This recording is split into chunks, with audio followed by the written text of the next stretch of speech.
Alam niyo po ba na pwedeng umalis ang masamang espiritu sa pamamagitan ng musika o sa pamamagitan ng mga instrument?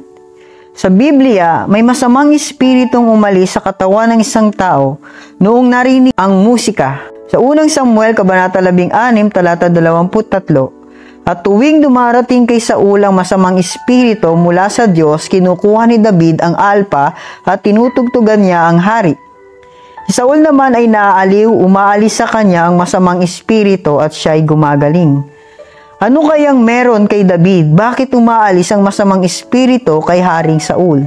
Sa unang Samuel, Kabanata 16, talata 18, isa sa mga lingkod na naroon ang nagsabi, si Jesse na isang taga Bethlehem ay may isang anak na magaling tumugtog. Siya po ay matapang na mandirigma, mahusay magsalita at magandang lalaki. Nasa kanya si Yahweh. Si David pala ay una, magaling tumugtog. Pangalawa, matapang na mandirigma. Pangatlo, mahusay magsalita. Pang-apat, magandang lalaki. At higit sa lahat, panglima, nasa kanya si Yahweh.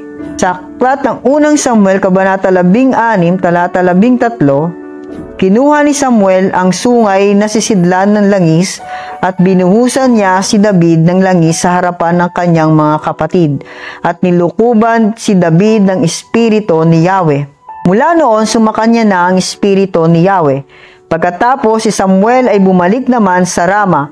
Ang mga musician pala na may banal na espiritu, kapag tumutugtog ng instrument, nagmamadaling umalis ang masamang espiritu, kaya mapalad ang church na ang instrumentalist ay hindi lang talented, anointed pa.